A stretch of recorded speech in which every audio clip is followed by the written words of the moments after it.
Chapter 1. Light in the Winter Night. Jack Cole was the kind of man the entire city knew, or at least they knew his name. A real estate tycoon, owner of numerous hotels and luxury buildings, Jack stood at the pinnacle of success at the age of 36. From upscale apartment complexes to lavish resorts, every corner of the city seemed to bear his mark. Yet despite being surrounded by lavish walls and immense wealth, Jack was a lonely man. His life was a series of endless meetings, extravagant parties, and million-dollar deals. Success came easily, but when he returned to his vast mansion in the suburbs, silence was the only thing waiting for him behind the door. The fireplace in his home was always burning, but the atmosphere remained cold. The house had too many rooms, but none truly felt like home. Jack had no family. His friends were mostly business partners, and the women in his life, if any, were fleeting relationships too brief to leave a mark. This winter was colder than usual. Snow fell thick, blanketing the streets, prolonging the sense of stillness and gloom. By day, the city buzzed with hurried crowds, but when night fell, only shadows and the golden glow of streetlights stretching across the snow remained. Jack often had the habit of driving through the streets at night, partly to pass the time, partly to seek some quiet. For him, the hum of the tires on empty roads was one of the rare things that brought his mind a temporary sense of peace. That evening, Jack planned to drive straight home after a long meeting. His car glided past familiar high-rises, through quiet streets, until he passed the local hospital. As he slowed at an intersection, a scene across the street unintentionally held him back. On the snow-covered steps in front of the hospital entrance, a petite girl in a worn nurse's coat was bending down to help a homeless man. The man was shivering, his lips pale, and his exhausted posture suggested he had been out in the freezing cold for too long. Snow continued to fall on their shoulders, but the girl seemed unfazed by it. The nurse knelt down, said something to him, then carefully helped him step by step inside. Her small hands gripped his arm tightly, even though both seemed almost swallowed by the biting cold. The way she assisted him, gentle yet firm, had a calmness that Jack couldn't look away from. The faint glow of the streetlights enveloped her small frame, casting a soft halo in the frozen space. Every gesture of hers exuded an unusual dedication and patience. Jack sat in his car, hands still on the steering wheel, but he couldn't bring himself to drive away. He pulled over to the side, turned off the engine, and sat silently. It wasn't the first time he had seen homeless people in front of the hospital, nor the first time he had witnessed healthcare workers doing their jobs. But something was different in the way this girl acted. Jack watched until the two disappeared behind the hospital doors. Only then did he realize he had been sitting there for quite some time. His eyes lingered on the closed door as he felt something stir within him, an unfamiliar feeling he hadn't faced before. On the drive home, the image of the girl and the homeless man kept replaying in his mind. This city was full of people like her, those willing to spend their time and effort for strangers. But what made her stand in the snow on such a cold winter night to help someone most people would ignore? Jack wondered. Did she ever feel tired? Did she ever feel that her dedication was in vain? And what made her believe in such small acts of kindness? When he arrived home, Jack stepped through the grand doors of his mansion. But for the first time, the emptiness of the place felt too real to ignore. He sat down by the fireplace, watching the flames flicker, and wondered. Was the difference between her and him not in wealth or success, but in the way she viewed life? Welcome to the next story on Soul Stories. Let us know which city you're listening from. Don't forget to subscribe to our channel so you won't miss out on more meaningful stories. Chapter 2. The Fading Center. Inside the hospital's staff room, the hum of the heater blended with the warm glow of yellow lights, casting soft shadows on the walls. It created a cozy atmosphere amidst the biting cold outside. Sophie Lane sat at her desk, carefully recording patient information. She wasn't just a dedicated nurse, but someone who poured her heart into helping the vulnerable in her community. Sophie was the kind of person people remembered, not because of any striking appearance, but for the sincerity in her eyes and the warmth of her smile. At just 28 years old, Sophie had been in the medical field for nearly 6 years. She was always the first to volunteer when the hospital organized free clinics for the homeless, or when Hope Shelter, the only homeless support center in the area, needed assistance. Hope Shelter was where Sophie spent most of her time after work. The center was a last refuge for many homeless individuals in the city, a place where they could seek shelter from the cold, receive a hot meal, and find a temporary bed for the night. But now the aging building was on the brink of collapse. The roof leaked, the heating system was broken, and the plumbing constantly dripped. By day, weak sunlight filtered through the cracks in the roof, and by night, icy winds snuck through the walls. Hope Shelter was barely hanging on. Sophie knew that without urgent repair funding, the center would be forced to shut down in a matter of months. The winter was growing harsher, and she couldn't bear to imagine what would happen to the homeless if they lost their only refuge. Sophie's fight began with launching an online fundraising campaign and organizing small charity events at the hospital. But the amount collected was far too little. The community had grown accustomed to the center's presence, but most believed its upkeep was the government's responsibility, not theirs. Jack Cole entered the hospital for his annual health checkup, a routine he maintained every year, despite always being in top condition. After completing the paperwork, Jack sat in the long hallway, quietly observing his surroundings. From a distance, he noticed the nurse he had seen the night before. She stood near the reception desk, speaking with an older colleague. For reasons he couldn't explain, Jack felt curious and silently listened in. Hope Shelter is about to close. They said they'll cut the power next week if we can't pay to fix the heating system. Sophie sighed softly, gripping the pen in her coat pocket. Aren't you fundraising? The colleague asked. Yes, but we've only raised a small portion, Sophie replied with a faint smile, hiding her disappointment. The roof is in terrible shape. Last time it rained, water leaked everywhere. If we don't fix it, the shelter won't survive this winter. Jack furrowed his brows. He had never heard of Hope Shelter, and its existence had never crossed his radar. But there was no mistaking the tone in the girl's voice. Worry, regret, and an undeniable desire to protect something greater than herself. After Sophie left the counter, Jack approached and inquired about Hope Shelter at the reception. In just a few short minutes, he learned that the shelter housed dozens of homeless individuals each night, and Sophie was one of its biggest contributors. Chapter 3. The Turning Point. That evening, Jack didn't head straight home. Instead, he drove to the address of Hope Shelter. The center was housed in an old building, tucked away from the bustling parts of the city. As Jack stepped out of his car, he quietly observed the shelter's deteriorating condition. A faded sign hung loosely over the rusted iron gate. A dim yellow light flickered from a small window, signaling someone was still inside. Jack walked closer and peered through the glass. Inside, the nurse from the hospital sat with a group of homeless people. She handed out steaming bowls of soup and laughed with them as if they were her family. The sight left Jack standing still for a long moment. Hope Shelter wasn't a beautiful building, but it radiated a warmth Jack had never felt in the luxurious hotels he owned. Snowflakes gently fell as Jack Cole pushed open the old iron gate of Hope Shelter. The piercing creak shattered the silence of the winter morning. The shelter stood before him, a two-story building with cracked plaster, uneven roof tiles, and a sign faded by time. Jack wasn't sure why he was there. Since overhearing that conversation at the hospital, thoughts of the shelter had haunted him. Perhaps it was curiosity, or maybe it was the image of that petite girl helping the homeless man that refused to leave his mind. The door to the shelter was unlocked. After a brief hesitation, Jack pushed it open and stepped inside, immediately feeling the chill seeping through the cracked walls. The interior was simple, with a few bunk beds and thin blankets laid out on the floor. A handful of homeless individuals sat quietly by a small table, sipping steaming bowls of soup. In the corner of the room, the girl he had seen, still in her nurse's uniform, knelt down, fixing an old heater. Strands of hair fell over her face, her hands smudged with grease, but her eyes remained focused, patiently adjusting the rusted parts. Jack stood silently for a while, observing her. "Can I help you with something?"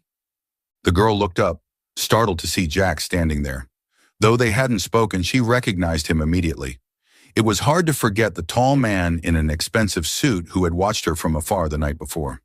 Jack took a step forward, his eyes fixed on the heater. "It doesn't seem to be working well." She smiled faintly and resumed her work. It's not working at all, actually. And you're fixing it yourself? Jack raised an eyebrow, clearly surprised. We don't have much choice. She rolled up her sleeves, continuing to wrestle with a stubborn bolt. Hiring someone costs money, and the shelter can't afford it. I'm just trying to keep it running for a little longer. Jack moved closer, standing across from her at the heater. He watched her for a long moment before gently extending his hand. I'm Jack. Jack Cole. She looked at him briefly, the wrench still in her grip. His name might have been familiar from business pages, but she didn't seem to care. Sophie Lane. She shook his hand, a quick, firm grip that told Jack plenty about her character. So, you work here all day? Jack asked, attempting to break the silence. Sophie shook her head, setting down the wrench and wiping her hands. I'm a nurse at the hospital, but I spend most of my free time here. Hope Shelter is an important part of this community.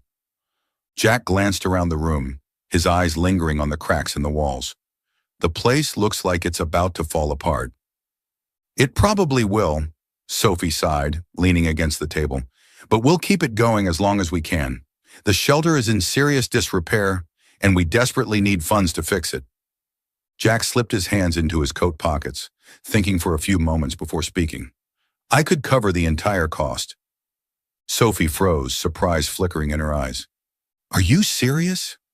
I don't joke, Jack replied firmly. I can pay to fix this place. The heating, the roof, whatever it needs. She straightened up, gratitude flashing across her face. But after a brief hesitation, she shook her head. Thank you, but I can't accept that. What we need is for the community to come together. Jack frowned. Why? It's a good thing. Sophie stepped closer, her voice soft but resolute. Hope Shelter belongs to the community. If it survives because of one person's money, it will crumble the moment that person walks away. We need everyone to contribute. Jack gazed at her, a mix of surprise and confusion in his eyes. He was used to solving problems with money. This was the first time someone had refused his offer so firmly. What can I do then? He asked, his voice quieter. Sophie thought for a moment, then smiled gently. If you really want to help, just cover the structural repairs, the roof, the heating, the essential things. I'll keep rallying the community for the rest. Jack was silent for a long time before finally nodding. All right, I'll fix the building, but the rest, I'll let you handle it. She extended her hand again, but this time it wasn't a polite handshake. Jack took it, gripping firmly in an unspoken agreement. Welcome to the Hope Shelter Project. A connection began to form between them after that agreement. Jack didn't just pour money into the project and disappear as he had with past investments. He showed up almost daily, overseeing the workers, coordinating with Sophie, and sometimes even doing small tasks himself, painting walls or carrying materials. Jack realized that Hope Shelter wasn't just a building he was fixing. It was a place helping him discover something he hadn't known before. Peace and perhaps a reason to stay. Are you still following the story? Comment Coca-Cola to let us know you're with us. Chapter 4. Blossoming Affection. The winter days passed, but the cold lingered in every corner of the city. Snow covered the entrance to Hope Shelter, but inside life continued at a slow yet warm pace. Jack Cole was no longer an outsider. He appeared regularly at the shelter, sometimes with the repair crew, sometimes simply standing beside Sophie, helping her with small tasks. Whenever Jack walked in, everyone greeted him like a familiar face of the center. At first, Sophie was surprised by Jack's persistence. Businessmen like him rarely spent time in places like Hope Shelter. It made her wonder more than once about Jack's true reasons. But regardless of her curiosity, Sophie couldn't deny that his presence made a significant difference. Jack gradually became familiar with the lives at the shelter. He realized Sophie wasn't just a nurse doing her job. She was deeply connected to everyone there. She remembered all their names, knew the stories of each homeless person. Whenever someone needed help, Sophie was the first to step forward, whether it was day or night. The more Jack spent time with her, the more he realized Sophie possessed something special, a steadfast warmth and sincerity he had never encountered before. In Jack's world, relationships revolved around work, contracts, and lavish parties. But Sophie was different. In her, Jack found simplicity and authenticity, something he always felt was missing from his life. Yet Sophie maintained a certain distance. She never acted too familiar, and there was always an invisible wall between them. Jack understood. Their worlds were too different. He was a real estate tycoon, and she was a volunteer nurse. He could buy almost anything with money, while Sophie built her life through compassion and sharing. That night, the snow fell heavier than usual. Hope's shelter lay quiet, with only the dim light in the common room and the crackling fire in the stove. But just before midnight, the heating system suddenly stopped working. Sophie and Jack were the only ones still awake. As the warmth in the room faded, Sophie hurried to find a way to fix it. Jack followed close behind, and together they entered the cold utility room at the back of the shelter. Jack crouched down to inspect the pipes while Sophie searched for the necessary tools. The small room, lacking proper light, was filled with the chilling draft that made them both shiver. Jack frowned at the sight of the worn-out heater. "Can we fix it?" Sophie asked, her voice tinged with concern. Jack smiled, trying to lighten the mood. "I'm not great at this kind of thing, but I think we can give it a shot." In the silence, with only the sound of wind howling outside, Jack and Sophie worked together. Their hands occasionally brushed as they tightened bolts or moved metal parts. Though few words were exchanged, the atmosphere gradually became more comfortable. As the heater began working again, Sophie sat down on the floor, exhaling in relief. Jack sat beside her, leaning against the wall, both watching the flames flicker to life. "I didn't expect you to spend so much time here," Sophie suddenly said, breaking the silence. Jack stared ahead, his voice softening. "I guess I'm searching for something I've never had." Sophie tilted her head slightly, waiting for him to continue. "My childhood was pretty empty," Jack continued, his eyes distant. "My parents passed away early, and I grew up in the coldness of large buildings. I always thought that if I could succeed, everything would be fine. But standing at the top, I realized I had no one beside me." Sophie listened quietly, her eyes reflecting empathy. "My mother was a nurse," she said softly. "She always taught me to help others, no matter who they were or what situation they were in. She used to say that kindness is the only thing we can give without ever running out." Jack turned to her, his gaze softening. "She must have been an incredible person." Sophie smiled gently and nodded. "She was the best person I've ever known." The cold still lingered in the room, and Sophie shivered slightly as the fire hadn't yet fully warmed the space. Jack slipped off his coat and gently draped it over her shoulders. "Thank you," Sophie whispered, bowing her head slightly. The moment stretched on in silence, but it wasn't uncomfortable. They sat side by side, letting the warmth gradually spread through the thick fabric. For the first time, Jack felt something quietly stir in his heart, a sense of peace, subtle yet profound. And he knew, perhaps he had found what he had been missing all along. Chapter 5. The Event and Ignited Emotions. The snow continued to fall outside, but inside Hope's shelter, the atmosphere was livelier than ever. The fundraising gala that had been in the works for weeks was finally coming to fruition, and the center buzzed like a beehive. Jack and Sophie stood in the middle of the room, surrounded by volunteers hustling to prepare everything. Jack double-checked the guest list and businesses he had contacted, while Sophie distributed the last few invitations. "Are we ready?" Sophie asked, her eyes filled with excitement, but tinged with a hint of worry. Jack looked at her and offered a reassuring smile. "Everything will be fine. I've invited a few friends who can make significant contributions. All you need to do is what you do best. Keep the atmosphere warm and let people see the importance of Hope's shelter." Sophie nodded gently, her soft smile lighting up her face. That evening, the shelter was transformed. The grand ballroom of a luxurious hotel, which Jack had fully sponsored, became the venue for the gala. The crystal chandeliers sparkled, reflecting off the meticulously set tables. Guests began to arrive, from successful entrepreneurs to local residents eager to support the shelter. Jack, dressed in a sleek black suit, stepped onto the stage alongside Sophie, who wore an elegant yet modest dress. "Welcome, everyone, to this special evening," Jack began, his deep voice echoing across the quiet room. "Tonight's goal is not only to raise funds for Hope Shelter, but to spread the message of compassion and humanity throughout this community. Sophie took over, her gaze sweeping across the attentive faces. Hope Shelter is more than just a refuge for the homeless. It is hope, a chance for them to start again. And to sustain that, we need everyone's help. As Sophie spoke, Jack took a step back, his eyes fixed on her. The way she inspired people with her words, the light in her eyes as she spoke of the individuals she cared for. He found it impossible to look away. As applause erupted from the audience, their eyes met across the stage. Sophie smiled and Jack returned it with a soft gaze. As if for a brief moment, the crowded room faded, leaving just the two of them. When the gala concluded, the guests began to depart, leaving behind an atmosphere filled with hope, yet tinged with a trace of doubt. Sophie and Jack reviewed the donation list, and as the final tally appeared, they saw the number had exceeded their goal. Sophie beamed at Jack.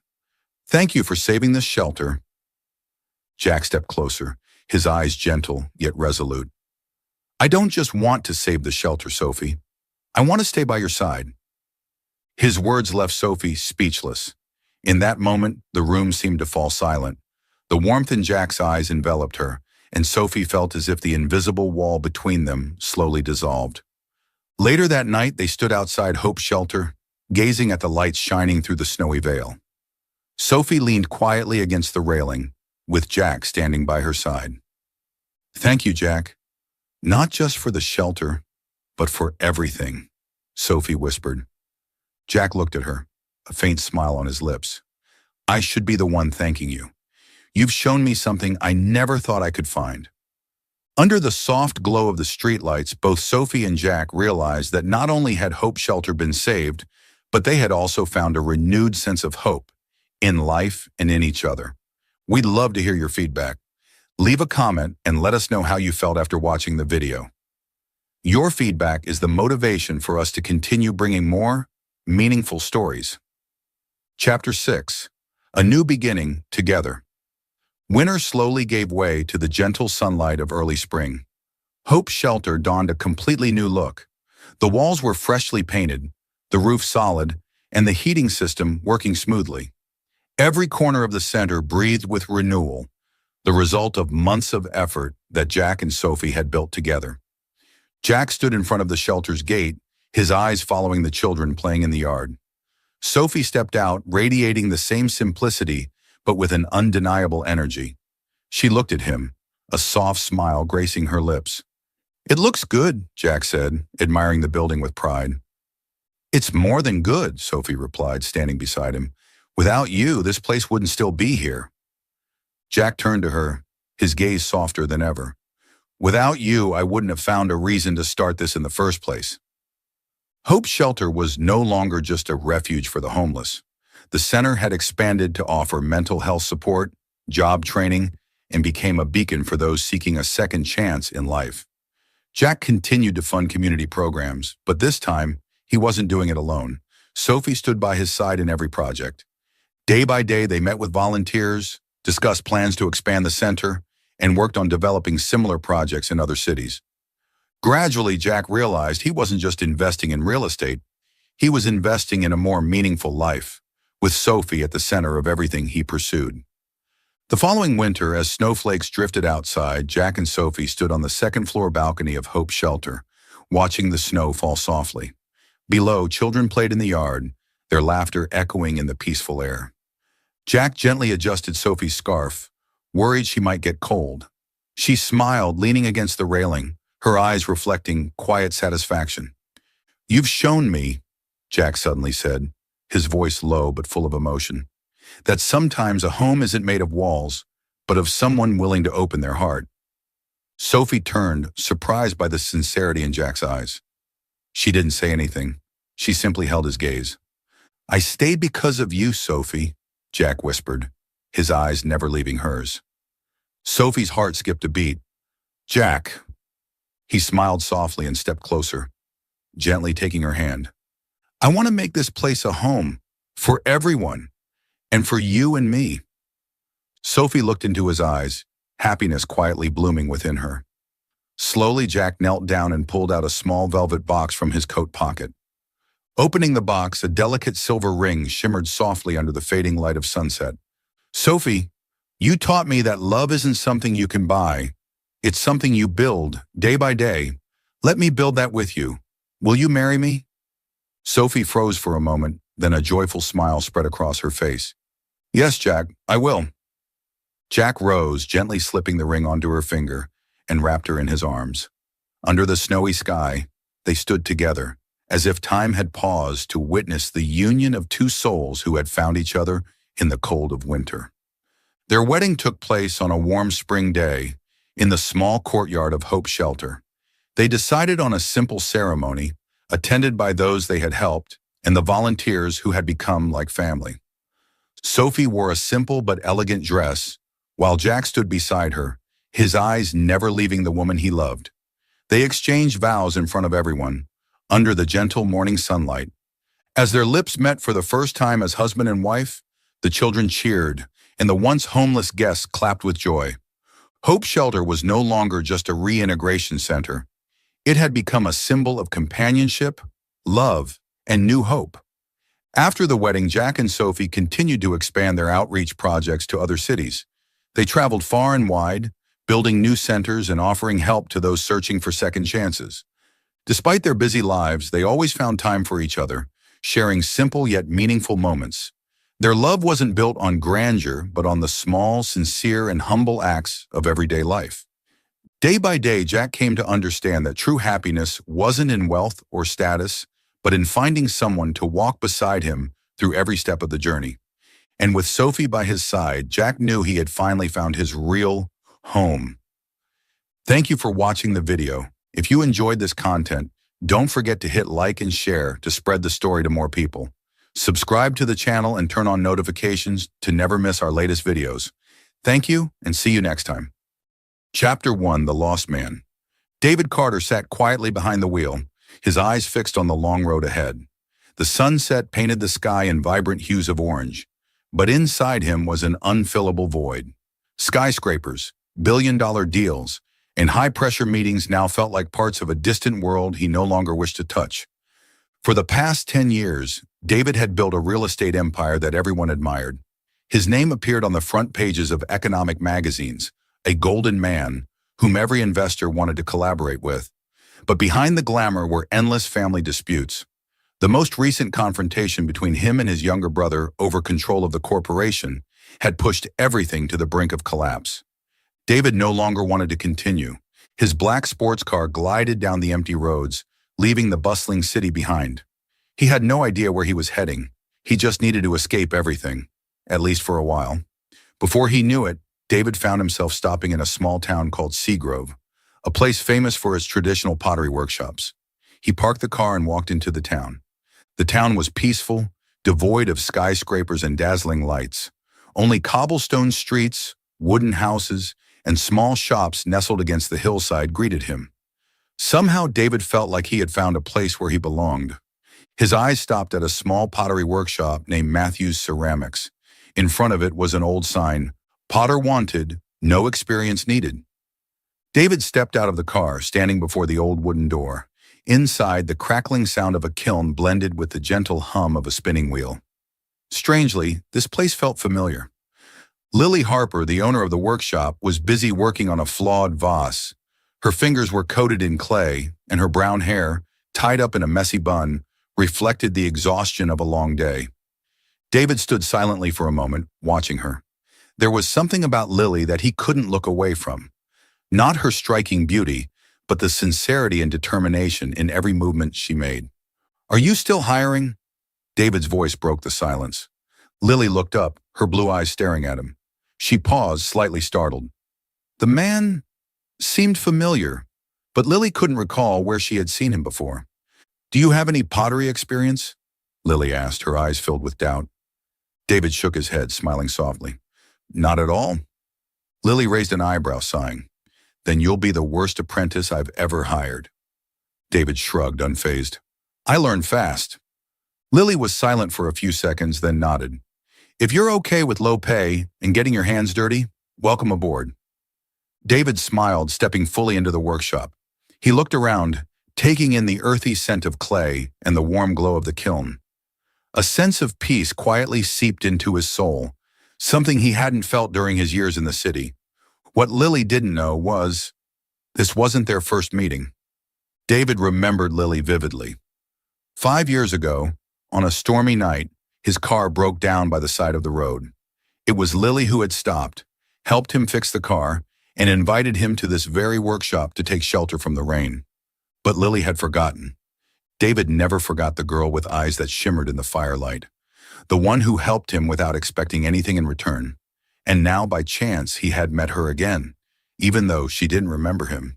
David approached the spinning wheel where Lily was shaping another vase. Quietly, he sat down beside her, ready to learn from scratch. And so, the journey of a millionaire stepping into the role of an apprentice began. A journey not only to seek peace, but to find the girl who had once unknowingly stepped into his life. Welcome to the Soul Stories channel. Today we bring you a meaningful tale. Let's listen together. Let us know which city you're tuning in from. Chapter 2. Faint Memories. Early the next morning, as the first rays of sunlight peeked through the dust-covered window, David arrived at Matthew's Ceramics. Lily was busy pulling tarps off stacks of freshly fired pottery, faint wisps of smoke lingering around the kiln. David entered with the clumsy demeanor of a newcomer. He wore an old shirt and faded jeans, his shoes still caked with mud from the night before. Lily glanced up, her eyes briefly meeting his before she gave a slight nod. "You're on time. Good. Come here. I'll show you a few basics." David stepped closer, silently observing her. Lily pulled out a large lump of clay from the wooden table and placed it onto the pottery wheel. Pottery isn't hard, but it requires patience. The key is to feel the clay beneath your hands. "It's alive," Lily said, placing her hands on the wheel and gently pressing the clay to start the spin. Her fingers glided over the smooth surface, shaping the clay into a forming vase. David nodded, sitting at the wheel beside her.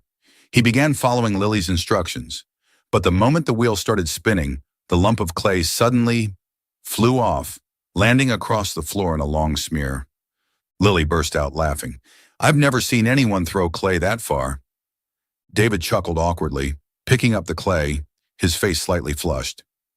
"Maybe I haven't quite felt what you're talking about yet." They tried again. This time David pressed too hard, and the forming vase collapsed, turning into a misshapen mess. "You're honestly the worst apprentice I've ever had," Lily said, hands on her hips, sighing. David shrugged, unfazed. "Maybe I just need more time." Lily looked at him, pursing her lips but saying nothing. Despite his lack of skill, there was something different about David, an unusual patience that most of her workers never had. In the following days, David continued working at the pottery workshop, and as Lily had predicted, he broke countless vases. "Don't press so hard, David," Lily shouted as the fifth vase of the day burst apart under his hands. David slowly lifted his hands, gazing at the shattered pieces. "Sorry, I think I messed up again." "There's no think about it. You definitely messed up," Lily scolded, but a small smile tugged at the corners of her lips. Each time David failed, Lily would gently guide his hands. Her fingers were small and cool but firm as they pressed against his. And without fail, every time ended with clay splattering somewhere or dropping to the floor, leaving them both laughing. That afternoon, as David struggled to shape a vase without it collapsing, Lily stood behind him, placing her hands over his, guiding each movement carefully. "Relax, don't be so stiff. Let it guide you," Lily whispered, her breath warm against David's neck. David tilted his head slightly, his eyes lingering on Lily's face. In the soft golden glow of the afternoon light, she looked peaceful and graceful. At that moment, David realized what he had known for a while. He wasn't just here for a temporary job. He had found a place he wanted to stay. That evening, after the workshop closed, David stayed behind to help Lily clean up. He carried leftover clay to the back and dumped it into the recycling bin. "You don't have to stay late like this," Lily said, noticing him still working outside. David shrugged. "I don't mind." Lily stood on the steps, watching him with a curious expression. "David, have I met you before?" Lily suddenly asked, squinting, as if trying to remember. David froze for a brief moment, his heart skipping a beat, but he quickly regained his composure. "Maybe we just crossed paths somewhere," David replied, avoiding her gaze. Lily didn't press further, but the strange feeling lingered in her mind. Late that night, David sat by the glowing kiln. He quietly watched the flickering orange light dance across the drying vases. Memories of that rainy night surfaced in his mind. She had forgotten, but he hadn't. David smiled softly. Even if she didn't remember, he would stay. Somewhere within the clay and warmth of the kiln, he believed their memories would be molded and reborn, shaped once again by his very hands. Chapter 3. When Feelings Begin to Bloom. Time passed, and David had been working at Matthew's Ceramics for over 3 weeks. From a clumsy beginner at the wheel, he gradually became accustomed to cleaning, preparing materials, and assisting Lily with various tasks around the workshop. However, the pottery wheel remained his greatest challenge. Despite his efforts, the vases he attempted to shape often ended up crooked or collapsed under his unskilled hands. At first, Lily saw him as just another apprentice, clumsy but persistent. Yet as days went by, she began to notice something different about David. One afternoon, while tidying up the workshop, Lily happened to catch David sitting quietly by the kiln, his eyes fixed intently on the flames. She stood at a distance, watching him, sensing a quiet stillness and a hint of loneliness in his gaze. When the sunset cast long shadows over the workshop roof, David would often help Lily carry stacks of finished pottery outside to dry. He never complained, even on days when clay covered his clothes and face, and it was in those simple, quiet moments that Lily began to feel something unfamiliar stir within her. Late one afternoon, as they arranged newly finished vases on the shelves, Lily noticed David watching her. "What is it?" Lily asked, still holding a vase, though her heart skipped slightly. David smiled softly, shaking his head. "You're really good at this. I've never seen anyone love their work as much as you do." Lily lowered her gaze, feeling the warmth of a blush rise to her cheeks. She quickly placed the vase on the shelf, trying to hide her shy smile. "Pottery is the only thing I know how to do," she replied, her voice quiet. David said nothing more, but the gentle smile lingered on his lips. As the sun dipped behind the distant trees, the two sat by the kiln, sipping warm tea Lily had brewed. The warmth filled the quiet space, accompanied only by the soft crackle of the fire inside the kiln. David gazed at the neatly arranged vases, the firelight reflecting on their glossy surfaces. "Lily, why did you decide to keep this workshop?" he asked, his voice calm and low. Lily was silent for a long moment. Her eyes followed the flickering flames, as if seeking distant memories within them. "My parents founded this workshop. They dedicated their lives to building it from a small room. I grew up surrounded by voices and the heat of the kiln. When they passed away, this workshop was the only thing I had left." Lily's voice trembled slightly. David didn't look away. "Then you won't lose it."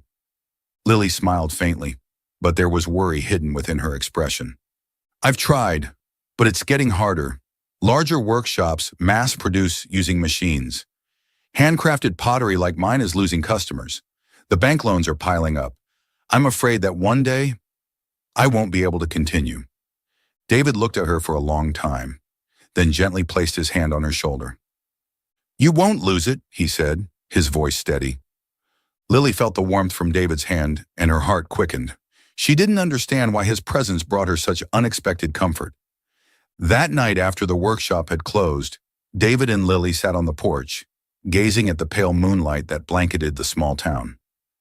Lily held her teacup, her fingers tracing the rim as if she were deep in thought. "David," she spoke softly, breaking the peaceful silence between them. David turned to her, waiting for her to continue. "Did you really come here for work? I feel like you're different from the other apprentices." David hesitated, but a soft smile quickly formed on his lips. "Maybe I'm just a lost soul, and I happened to find this place and decided to stay." Lily looked at him, curiosity flickering in her eyes, but she chose not to press further. Somehow she sensed there was more to David's words than he let on, but she respected his privacy. "Well, whatever the reason, I'm glad you did," Lily said quietly, her gaze drifting up to the starry sky.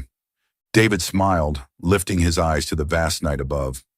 Under the moonlight, The small pottery workshop felt warm and peaceful, and in that moment, both of them realized that something between them was beginning to grow. Like the clay they molded each day, taking shape slowly but surely under their hands. Chapter 4. The Secret Revealed. Early in the morning, sunlight filtered through the curtains of Matthew's Ceramics, casting a soft glow over the porcelain vases waiting to be fired in the kiln. Lily entered the workshop as she did every day, preparing for another long day of clay and fire. She sipped a hot cup of coffee, savoring the warmth and aroma that filled the quiet space. As Lily reviewed the workshop's financial records, a letter from the bank arrived. She quickly skimmed through its contents, but midway through, her eyes widened and her hands trembled slightly. "Your debt has been fully paid. Thank you for banking with us." Lily blinked several times, thinking she might have misread. She carefully reread each line, but the message remained unchanged. The workshop's debt had been cleared, an amount she never thought could be repaid so quickly.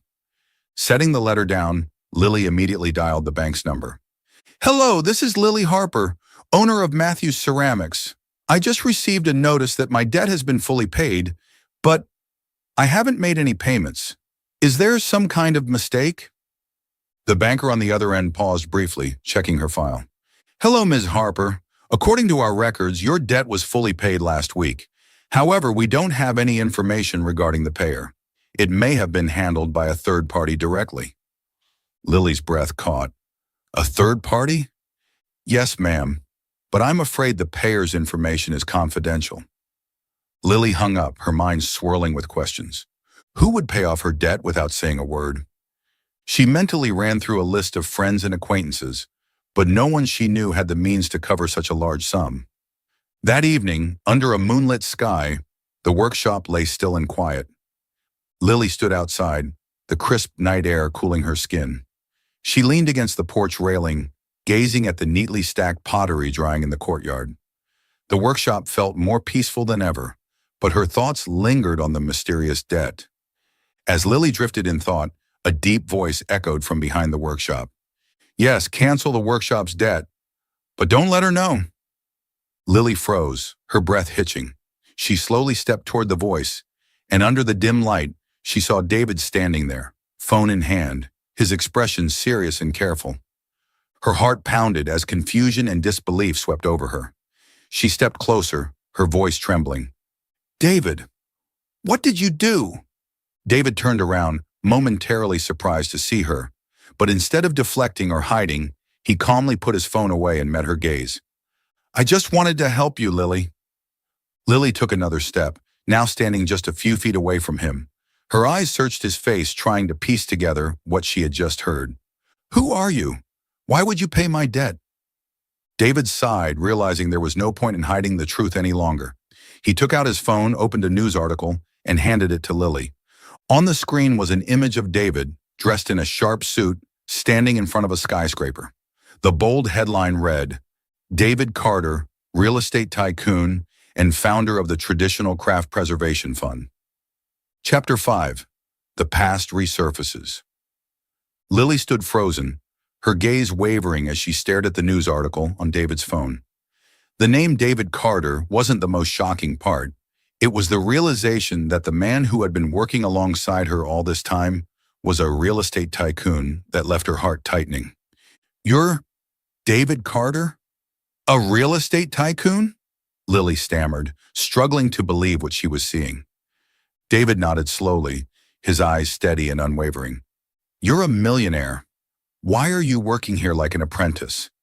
Lily's voice trembled, a mix of confusion and inexplicable hurt. David remained silent for a moment, as if carefully choosing his words. Finally, he stepped closer, his deep voice breaking the quiet stillness of the workshop. "Don't you remember, Lily?" Lily frowned, a flicker of familiarity sparking but remaining just out of reach. "Remember what?" David smiled softly, almost wistfully. 5 years ago, you helped me during a stormy night." Lily blinked, faint memories beginning to surface. "My car broke down on the road just outside this town. I stood there for hours, drenched in the rain, trying to fix it, but with no luck. When I was close to giving up, an old car pulled over. You were the one who stepped out and helped me." Lily's breath caught as the fragmented images in her mind slowly pieced themselves together. The stormy night, the man stranded by the roadside. "You brought me to the workshop to take shelter from the rain. We sat by the kiln, and you made me a cup of tea, telling me stories about your parents and the history of this place," David continued, his eyes softening as he looked at Lily. Her heart raced as the weight of his words settled over her. "It was you, the man from that night," Lily whispered. David nodded. "You didn't know who I was at the time. You didn't care. You helped me simply because I needed help." Lily turned away, unable to hold his gaze. Her mind swirled with emotions. "So that's why you came back? To repay me? Or out of pity?" Her voice trembled, caught between disbelief and rising anger. David's expression faltered for a brief moment. He took another step closer, shrinking the space between them. "No, Lily, I didn't come back to repay you. I happened to return to Seagrove when life felt overwhelming. When I passed by the workshop, I realized this was the place where you once helped me. It was all just a coincidence." Lily's eyes narrowed as she snapped her head toward him, hurt flashing across her face. "A coincidence?" she repeated, her voice strained. "You're a millionaire, David. I don't believe in coincidences when it comes to people like you." David met her gaze, holding it steadily as he exhaled softly. "Lily, I don't expect you to believe me right away. But I didn't stay here because of pity or obligation. I stayed because I wanted to. You're the first person who's made me feel at peace in a very long time." Lily lowered her head, her fingers tightening around the phone. "I appreciate what you've done, but if you've already paid off my debt, I don't know how to respond. I don't want to feel like I owe you anything." "It's not about owing me." David's voice was firm, cutting gently through her hesitation. "This workshop is important to you. I just wanted to help preserve it, the same way you helped me that night, without asking for anything in return." Lily took a deep breath, blinking away the slight moisture forming in her eyes. She could feel the sincerity in David's words, but the confusion lingering in her heart refused to fade. "I'm grateful, David, but I need time to process all of this," she said quietly, her voice barely above a whisper. David nodded, stepping back slightly as if to give her space. "I understand. I won't pressure you. Just know that I'll be here if you ever need me." Lily watched as David slowly walked out of the workshop, his figure disappearing into the soft glow of the evening light. Her mind raced, the memories of that rainy night more vivid than ever. Yet she couldn't shake the feeling of uncertainty. The vast difference between their worlds felt like an invisible barrier between them. Sitting down by the kiln, Lily absent-mindedly traced the rim of an unfinished vase, her thoughts tangled. She wasn't sure if she could accept David's help or the implications behind it. But one thing was certain: his presence had undeniably changed her life, leaving ripples that she couldn't ignore. Chapter 6. Happiness Beneath the Clay. After the night David confessed everything, Lily tried to keep her distance from him. She wasn't sure how she should feel. David was a millionaire, and she was just a woman running a small pottery workshop, struggling to preserve her parents' legacy. Their worlds were far too different. But no matter how hard she tried to avoid him, David's presence lingered in her thoughts. Every time Lily sat at the pottery wheel, she remembered David, clumsy but persistent, his fingers covered in clay. The sound of their laughter echoing through the workshop when he ruined his fifth vase in one day was still vivid in her mind. She realized David wasn't just a millionaire. He was a man willing to learn pottery just to be near her, even though nothing compelled him to do so. One morning, Lily entered the workshop as usual. The air inside was still, and the kiln was warm from the night before. Lily was about to start cleaning when she stopped abruptly. Sitting in the center of the pottery wheel was a misshapen ceramic vase. It was far from perfect, perhaps even ugly, but something about it caught her attention. As Lily stepped closer, she noticed delicate words etched onto its surface. "Thank you for helping me, and sorry for not saying it sooner." Lily chuckled. The vase was so poorly crafted that she immediately knew who had made it. "This vase is absolutely terrible," Lily remarked, though her voice carried unmistakable warmth. A familiar voice answered from behind her. I know. Lily turned to see David leaning against the doorway. He wore a rolled-up shirt, traces of clay still lingering on his sleeves. David watched her, his expression a blend of hope and nervousness. Lily remained silent for a moment, glancing between David and the vase on the wheel. "But I'll keep it," she said softly, placing the vase on the shelf next to her other pieces, though it was clearly the ugliest of the collection. David smiled, relief flickering in his eyes. Lily stepped closer, the space between them narrowing until there were only a few steps left. She didn't speak. Instead, she gently placed her hand over his, giving it a light squeeze. This time, Lily didn't want to hide her feelings. "Thank you for staying," she whispered, looking directly at him. David pulled her closer, his touch tender and warm. Amid the soft glow of the kiln, they shared a gentle kiss. Here, where clay met fire, not only were vases born, but so was a love molded from sincerity and memories once thought forgotten. A few weeks later, Matthew's ceramics grew livelier. Tourists began visiting Seagrove after David's preservation fund invested in the town's development.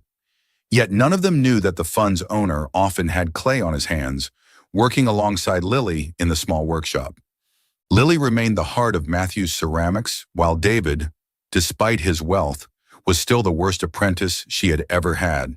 But perhaps to Lily, he was the most special potter of all. Chapter 7. A Simple Proposal.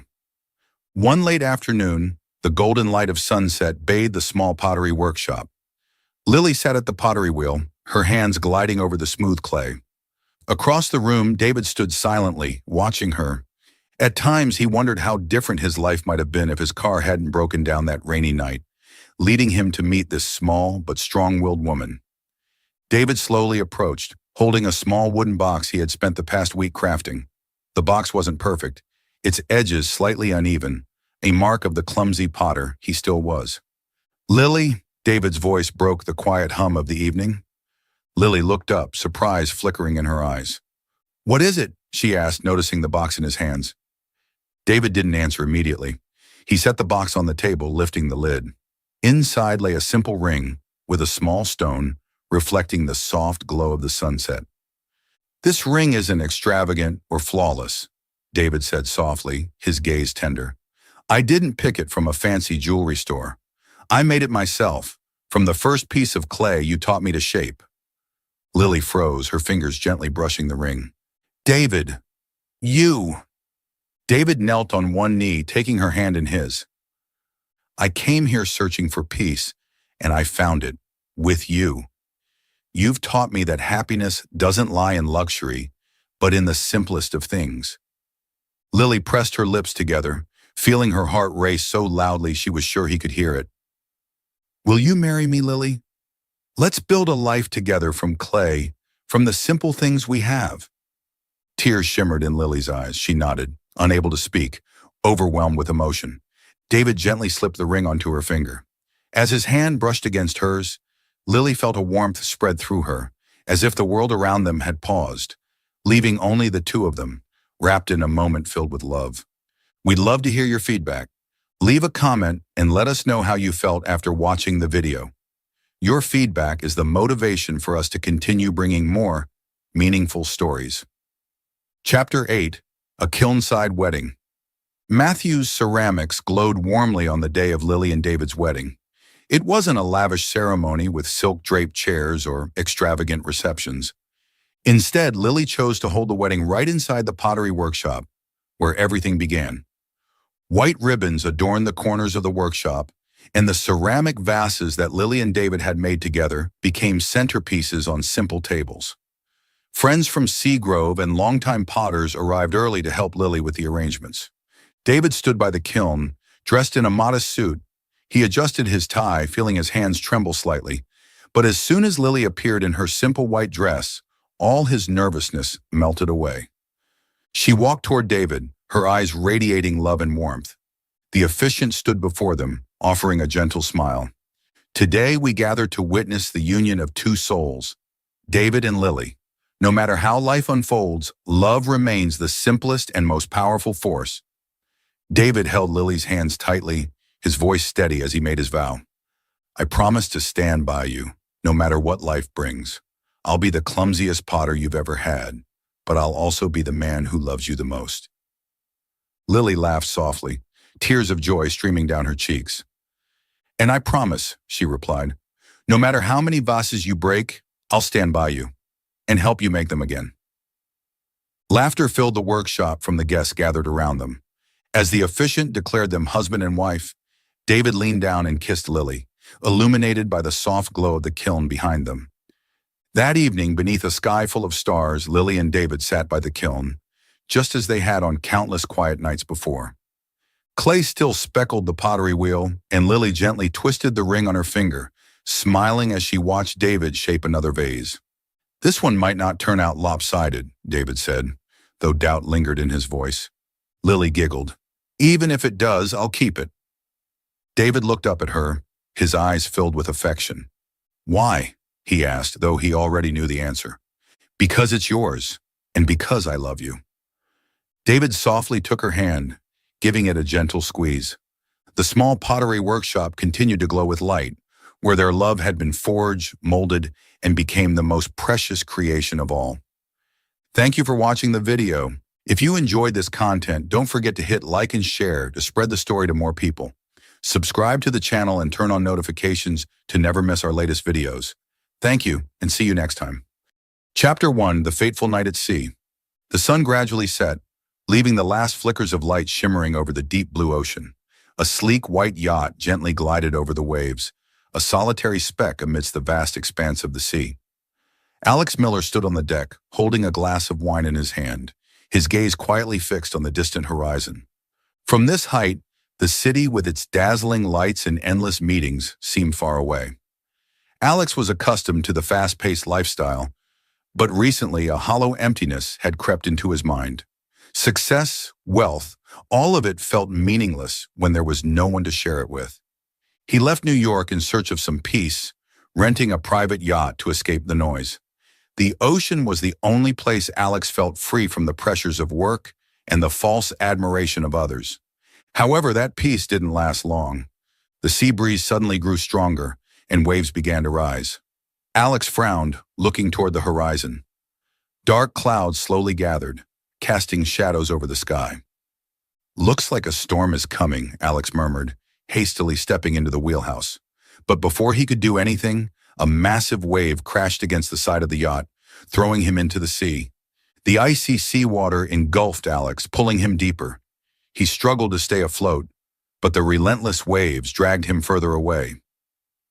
Alex woke up to the first rays of sunlight filtering through a small window. The faint aroma of grilled fish lingered in the air, blending with the sound of waves gently lapping against the shore. He furrowed his brow and slowly opened his eyes. The room was small, simple, yet clean. Outside the window, a stretch of white sandy beach glistened under the morning sun. The cries of seagulls echoed in the clear sky. Alex sat up, his head still spinning. As he tried to piece together what had happened, a soft voice called from the door. "You're awake?" Alex turned around. Standing in the doorway was a slender woman with long brown hair tied neatly behind her back. In her hands was a steaming bowl of porridge, emitting a warm, comforting fragrance. "You're lucky," the woman smiled gently, placing the bowl on a small table. "If I hadn't gone out early, I wouldn't have found you." Alex looked at her, his blue eyes filled with surprise and gratitude. "Thank you. I'm Alex Miller." "Anna Harper," the woman replied, pulling a wooden chair closer to his bedside. "Eat up and get some rest. You're still weak."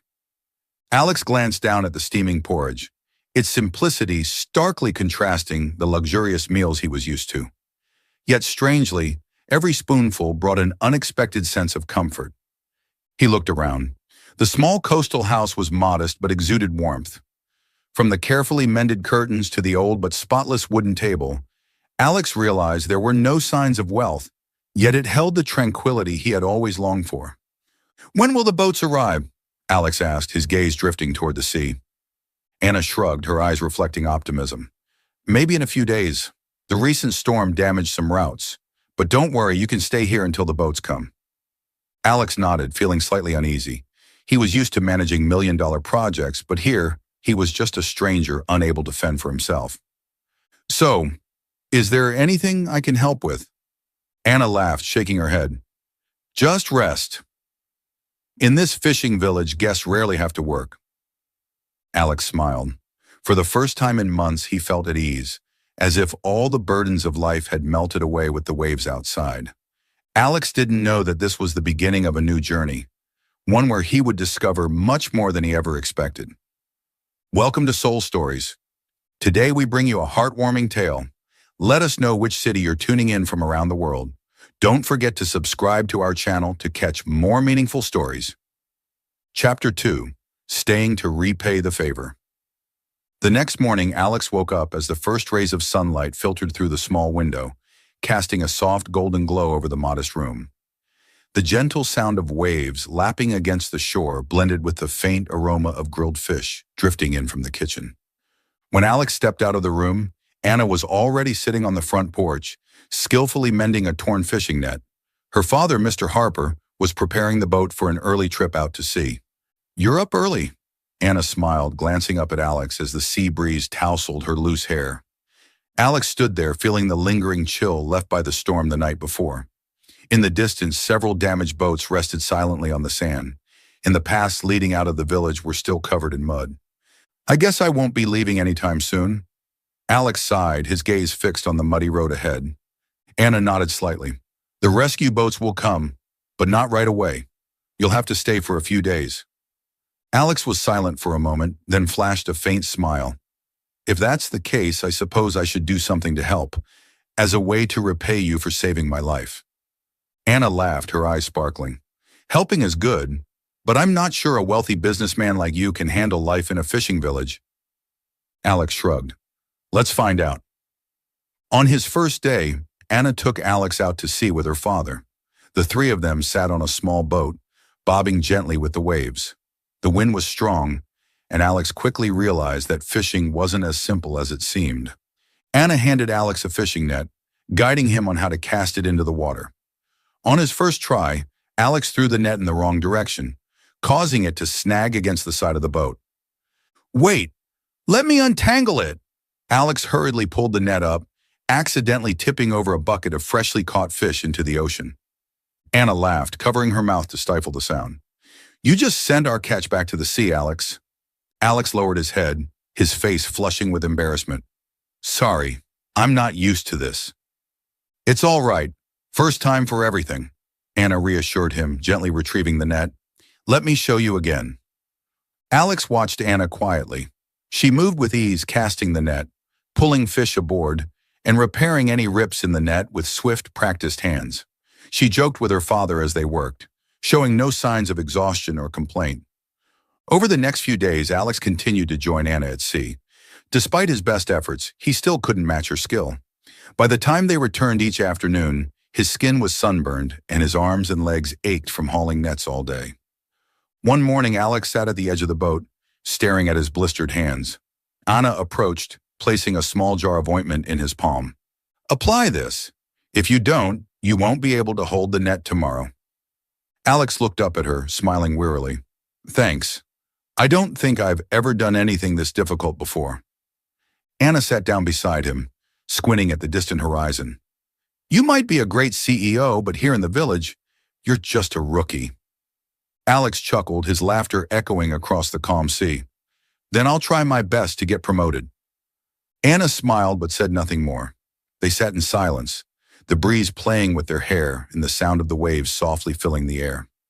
Gradually, Alex began to adapt to life in the fishing village.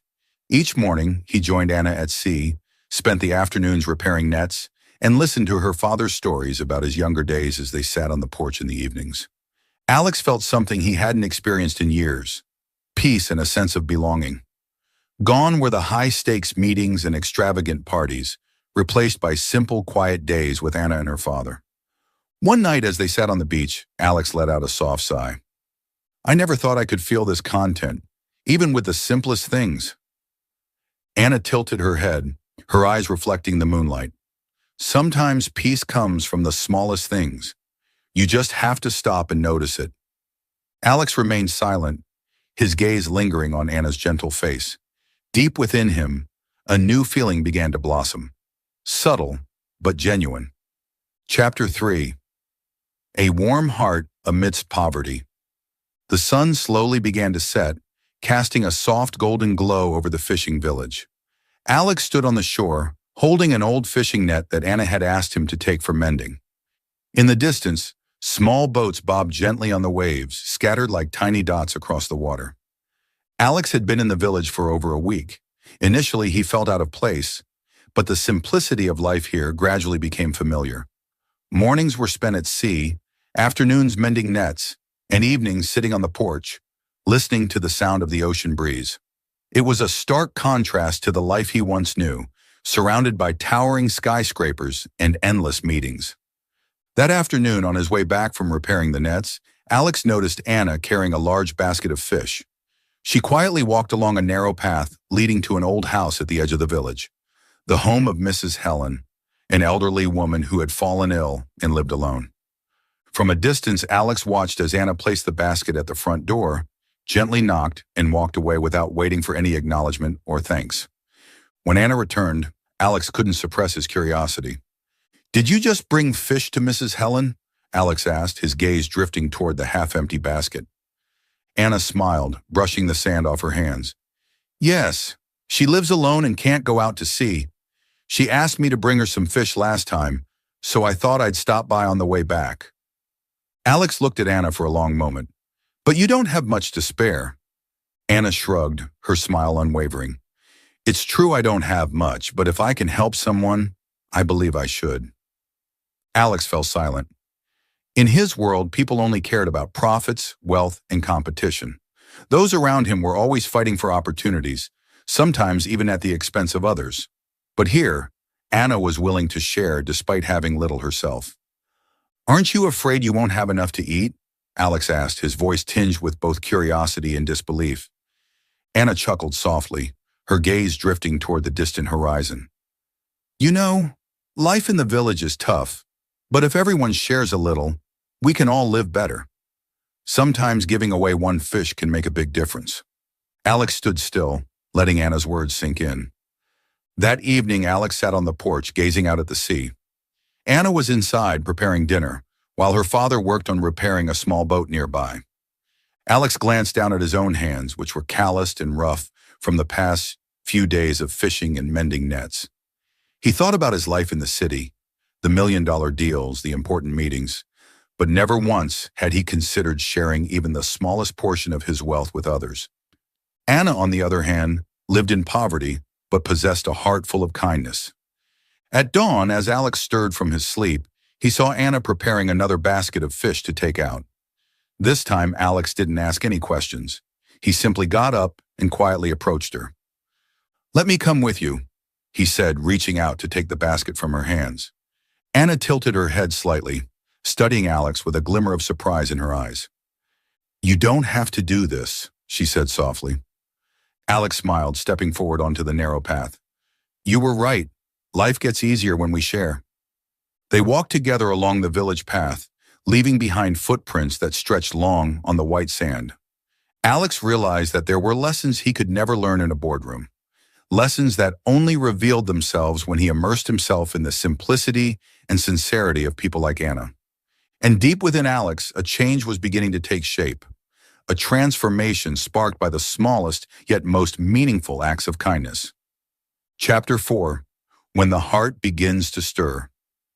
Alex awoke as the first rays of sunlight crept through the small window. The steady rhythm of waves caressing the shore brought him a sense of peace he hadn't felt in years, lost amidst the bustling city life. Since staying in the fishing village, Alex had grown accustomed to the slower pace of life. The relentless meetings and constant pressure of work were gone. Now his days began with Anna and her father, heading out to sea for the morning catch.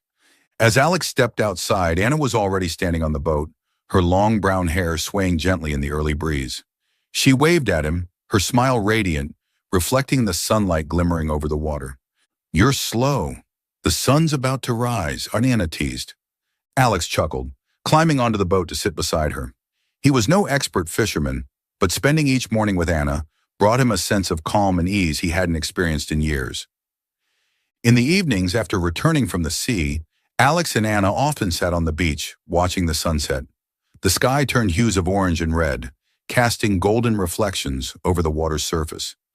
Alex leaned back on the sand, propping himself up with his hands as he quietly observed Anna. She sat beside him, eyes fixed on the horizon, where the sun slowly dipped below the waves. In that peaceful moment, Alex realized he had begun to develop feelings for the young woman from the village. Anna wasn't like the women Alex had encountered in the city, women who often tried to impress or seek something from him. She was simple, genuine, and full of life. Anna made Alex realize that some things couldn't be bought with money, and happiness could often be found in the simplest moments, like sitting next to someone in complete, serene silence.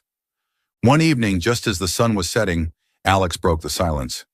"If you ever had the chance to leave here, would you?"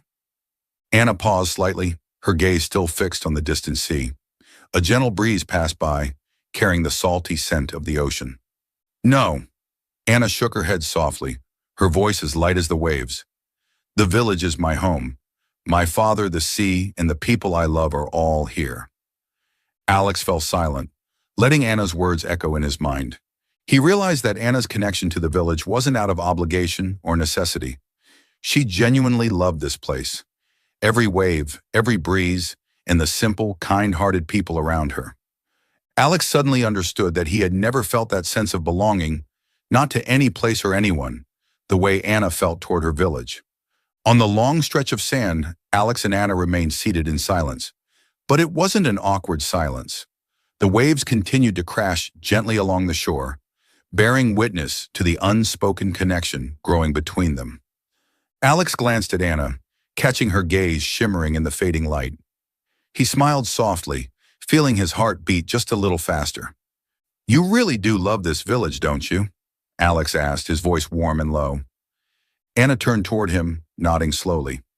"Yes, it's where I grew up. It's everything I have." Alex said nothing more, but a strange feeling stirred within him. For the first time in his life, he found himself longing for a place to call home. And perhaps that place was right in front of him. Chapter 5, A Turning Point and the Decision to Stay. Life in the peaceful fishing village flowed by gently until one early morning when Alex was preparing to go out to sea with Anna. Suddenly, her father, Mr. Harper, collapsed right in front of their house. "Dad!" Anna cried out, rushing to catch him. His face was pale and his breathing was rapid and shallow. Alex quickly ran over, helping Anna carry her father inside to his bed. The small room filled with tension and worry. Anna sat beside her father, gripping his hand tightly. Alex could see the fear in her eyes, a vulnerability he hadn't seen before. Once Mr. Harper drifted into sleep, Anna remained by his side, her gaze distant and troubled. "My father's been sick for a long time, but he always hid it from me. Now it's getting worse." Anna sighed, her voice breaking slightly. Alex glanced around the modest home. A few fishing nets, some worn-out furniture. He realized that no matter how hard Anna worked, the cost of medical treatment would be a heavy burden on her family. "Let me help," Alex said softly. Anna turned to look at him and shook her head gently. "You've already done so much for us. This is my family's responsibility." Alex met her eyes with unwavering determination. "Anna, I can't just stand by and watch your father suffer. We'll take him to a hospital in the city. I'll cover all the costs." Anna hesitated, her eyes reflecting the conflict in her heart. She knew she couldn't leave her father untreated, but accepting Alex's offer felt like too much. After a long pause, she finally nodded. "Thank you, Alex." The next morning, Alex arranged for Mr. Harper to be taken by boat to the nearest city. On the journey, Anna held her father's hand tightly, her eyes filled with concern. Alex sat quietly at the back of the boat, his gaze fixed on the distant horizon. His mind was flooded with thoughts. His life and Anna's were worlds apart. He came from skyscrapers and boardrooms, while she grew up by the sea in this humble village. Yet despite their differences, Alex felt more connected to this place than anywhere else. When they arrived in the city, Mr. Harper was immediately admitted to the hospital. Anna stayed to care for him, while Alex left to handle the paperwork and cover the medical expenses. Alex stood outside the hospital, watching the bustling crowds move around him. The city was loud and fast-paced, a stark contrast to the calm of the fishing village. As he left the village, Alex felt an unexpected emptiness settle in his heart. Everything seemed to fall back into its usual rhythm. The busy streets, the constant phone calls. Returning to his luxury apartment, Alex realized that the spacious, elegant rooms now felt hollow. The comfort he once cherished seemed to lack something the village had given him. Anna. The fishing village was no longer just a random escape or a place to hide from reality. It had become home, the place where his heart longed to be. After a few days, once everything at the hospital had stabilized, Alex accompanied Anna and her father back to the village. But deep down, Alex knew he wouldn't be able to stay away for long. One morning, as Alex packed to return to the city for work, he paused outside Anna's house. "You're going back to the city?" Anna asked, her eyes reflecting a quiet sense of longing, though she remained composed. Alex nodded, though hesitation lingered in his expression. "Maybe temporarily," he smiled softly, "but I think I'll be back here soon." Anna gazed at him, a gentle smile forming on her lips. "The village will always welcome you, Alex." Alex gave her hand a light squeeze before stepping away into the golden morning light. But this time, he didn't feel like he was truly leaving, because he knew he would return, not for the ocean, but for the woman who had quietly captured his heart. Are you still following this story on our Soul Stories channel? Comment Coca-Cola to let us know you're still with us. Chapter 6, Returning to Stay Together. After more than 3 weeks in the city, Alex finally returned to the fishing village. His car slowly rolled along the narrow dirt road leading down to the shore, where the golden hues of the sunset bathed the horizon. The village appeared before him, peaceful and simple, just as it had been the day he left. The corrugated iron roofs, the white sandy paths running along the coast, and the small boats swaying gently with the waves in the distance. All of it felt like home. Stepping out of the car, Alex took a deep breath. The salty air from the sea wrapped around him, bringing a familiar comfort that the city could never provide. When Alex arrived at Anna's house, she was mending nets on the porch. Hearing his footsteps, Anna glanced up. A flicker of surprise crossed her face, but it quickly melted into a warm smile. "You're back?" Anna asked softly, unable to hide the joy in her voice. Alex nodded gently, resting his hand on the wooden doorframe. "I told you I'd come back." Anna chuckled lightly and pulled out a small chair, motioning for him to sit beside her. They sat there gazing out at the sea as the sun slowly dipped below the horizon. That evening, the night sky above the village sparkled with stars. A gentle sea breeze whispered through the air, brushing against the waves that rolled softly onto the shore. Alex and Anna walked slowly along the beach, their bare feet sinking into the cool sand as the water lapped at their toes. The night was quiet, save for the sound of the ocean and the moonlight shimmering over the water's surface. Alex came to a stop, his eyes fixed on Anna as she walked a few steps ahead. "Anna!" Alex's voice broke the silence, calm and steady. Anna turned to face him, her clear eyes reflecting the starlight above. Alex stepped closer, standing directly in front of her. His gaze held sincerity, as if he was about to say something he had carried in his heart for a long time. "I've had everything, but I've never felt complete the way I do when I'm with you." Alex spoke slowly, each word filled with raw honesty. Anna looked at him, her lips trembling slightly. "I don't know what I can offer you, but I want to stay here and build a life with you." Anna remained silent, her heart racing at the weight of his words. A soft breeze carried the scent of salt and the strange, fluttering feeling that lingered in her chest. She lowered her head slightly, hiding the tears that welled up in the corners of her eyes. "I never thought I'd be the reason a millionaire would want to stay in this fishing village." Alex laughed quietly, stepping closer and gently taking her hand in his. "I'm not a millionaire here. I'm just Alex." Anna lifted her gaze to meet his, her eyes glimmering with happiness. "Well then, Alex," Anna whispered with a soft smile, tightening her grip on his hand. "I think the village will be glad to have you stay." Alex smiled, pulling Anna into his arms, letting her rest against his chest beneath the vast starry sky. In that moment, Alex knew he had found his place, not in towering skyscrapers or bustling streets, but in this humble fishing village, with Anna and the people he had grown to cherish. Beneath the blanket of stars, love quietly blossomed, carried by the waves and the ocean breeze. Chapter 7. A Simple Wedding by the Sea. At dawn, as the sun rose over the ocean, its golden light stretched across the long beach. The cool sea breeze rustled through the palm trees, carrying the familiar scent of salt and sand. The peaceful fishing village bustled with excitement. Today was a special day. It was the day Anna and Alex would officially become husband and wife. The wedding wasn't held in a luxurious hotel or an extravagant venue, but right on the beach, the very place where they had shared so many memories. The villagers came together to build a wedding arch out of seashells and wildflowers. Old fishing nets, carefully cleaned, were draped in white along the aisle, and simple wooden chairs lined the sand in neat rows. Alex stood on the shore, dressed in a plain white shirt, holding a bouquet of fresh daisies he had picked that morning. His eyes followed the horizon, watching as Anna approached in a simple yet elegant white dress. Her hair cascaded gently down her back, and she walked barefoot along the soft sand, glowing with quiet happiness. The children of the village scattered petals from small baskets, leading the way to where Alex stood waiting. Despite his fragile health, Mr. Harper smiled proudly as he held his daughter's hand, guiding her to Alex. When Anna finally stood beside him, they exchanged glances, saying everything without uttering a single word.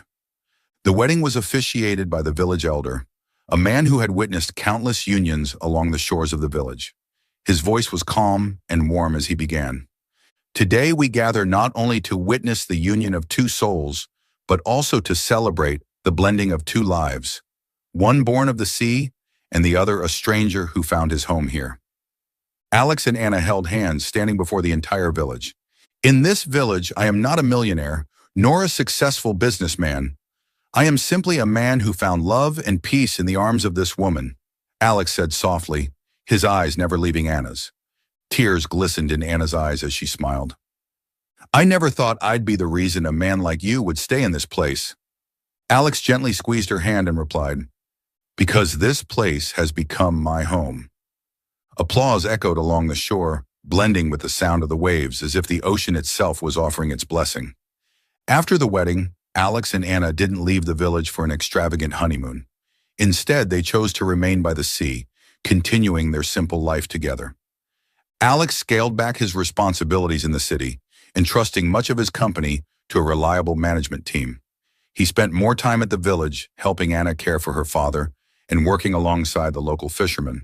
Alex also used his resources to build a small community center for the village's children, a place for learning, care, and growth. Anna managed the center, while Alex occasionally held classes, teaching the children about life beyond the village and inspiring them to dream big. Each evening, Alex and Anna walked along the shore, watching the children play as the sun set. Though Alex sometimes had to return to the city for business, he always made his way back to the village as soon as his work was done. Anna would often tease him, "You're still a millionaire, but now you live the life of a fisherman."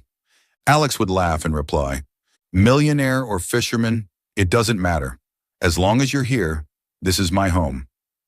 Their life wasn't filled with glamour or luxurious vacations. Yet for Alex and Anna, happiness was found in the simplest things, living among kind-hearted people, building a life together from humble beginnings and sharing quiet, meaningful moments. Alex realized, happiness isn't found in wealth or success, but in the simplest of things, love, family, and a place where the heart feels at peace. As the sun set each day, casting a warm glow over the village, Alex knew he had not only found love, but a place where he truly belonged. Thank you for following this story. Please rate it from 1 to 5 stars and don't forget to like, share, and subscribe to our Soul Stories channel.